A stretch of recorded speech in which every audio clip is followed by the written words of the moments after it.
हाँ जी प्यारे बच्चों, कैसे हैं आप सब। आशा करते हैं आप सब बहुत अच्छे होंगे। स्वागत है आप सभी का ऑनलाइन आर्ट क्लासेस पे, जो आपके सफलता के लिए जो है अग्रणी होगी, भूमिका निभाएगी। आप वीडियो में बने रहिए। आज शुरू करते हैं क्लास 12 का चैप्टर 3, जिसका नाम है जनसंख्या संगठन। इसके पहले मैंने छोटा छोटा वीडियो आपको बनाया है, वो वीडियो जा करके देखिएगा। पार्ट 1 करके वो वीडियो है ना, थोड़ा थोड़ा उसमें है जानकारी दी गई है सभी सब्जेक्टों की, तो उसे ज़रूर देख लीजिएगा। बात कर रहे हैं हम चैप्टर नंबर 3 की, जिसका नाम है जनसंख्या संगठन, है ना। जनसंख्या संगठन क्या है, इसकी हम जानकारी सबसे पहले ले रहे हैं। अगर हम बात करें जनसंख्या संगठन की, तो जनसंख्या संगठन क्या है, ये जनसंख्या की विशेषता है। ये जनसंख्या की जो है विशेषता है। जनसंख्या की क्या है, विशेषता है। अगर कोई आपसे पूछता है कि चलो बताओ जनसंख्या संगठन क्या है, तो जनसंख्या संगठन जो है वो आपका जनसंख्या की क्या है, विशेषता है। जनसंख्या संगठन क्या है, वो जनसंख्या की क्या है, विशेषता है। अब जनसंख्या की कैसी विशेषता है कि जो लोगों की जनसंख्या है, जो लोगों की जनसंख्या है उसमें लोग किस भाषा को सीखते हैं। वो जो लोगों की जनसंख्या है उसमें लिंग, जो लिंग है वो लिंग क्या है ना, उसका लिंग अनुपात क्या है ना, उनका आवास किस तरह का है ना, उनका क्षेत्रीय भाषा कैसा है, इसी सब का जो है जानकारी लेना क्या कहलाता है, वो जनसंख्या संगठन कहलाता है। तो कह रहा है कि जनसंख्या संगठन की परिभाषा लिखे।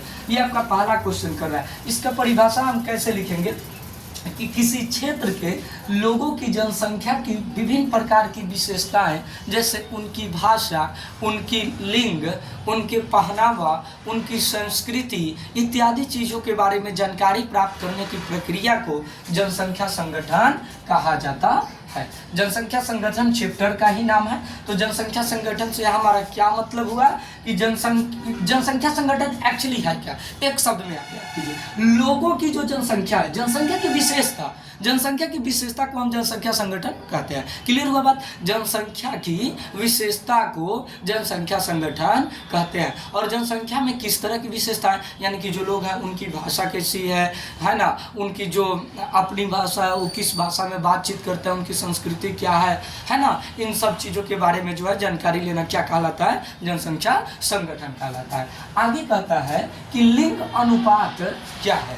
लिंग अनुपात की तो बात कर रहा है, तो किसी भी क्षेत्र में जो महिला और पुरुषों की संख्या है उस संख्या का अनुपात लिंग अनुपात कहलाता है। मान लीजिए कि यहाँ पे कोई क्षेत्र है, तो इस क्षेत्र में पुरुषों की संख्या है ना, पुरुषों की संख्या और महिलाओं की संख्या कितनी है, महिलाओं की संख्या कितनी है ना, इन्हीं का अनुपात जो है, इन्हीं का जो अनुपात है वह लिंग अनुपात कहलाता है। मतलब किसी क्षेत्र में पुरुषों की संख्या और महिलाओं की संख्या का अनुपात लिंग अनुपात कहलाता है। क्लियर हुआ बात। किसी क्षेत्र में पुरुषों की संख्या और महिलाओं की संख्या का अनुपात लिंग अनुपात कहलाता है। क्लियर हो गया बात। अगर हम बात करें पूरे विश्व की लिंग अनुपात की, तो 1000 पुरुषों में 990 महिला है। तो ये पूरे विश्व की जो है क्या हो गया, लिंग अनुपात हो गया। ठीक है। और लातविया का जो लिंग अनुपात है वो सबसे ज्यादा है पूरे विश्व में। लातविया एक ऐसा देश है जिसका लिंग अनुपात जो है सबसे ज्यादा है। ठीक है।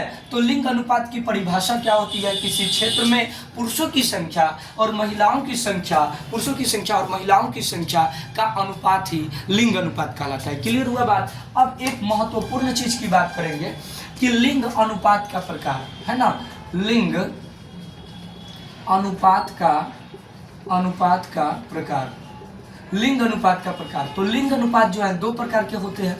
एक होता है आपका प्रतिकूल लिंग अनुपात, प्रतिकूल लिंग अनुपात, और एक होता है अनुकूल लिंग अनुपात।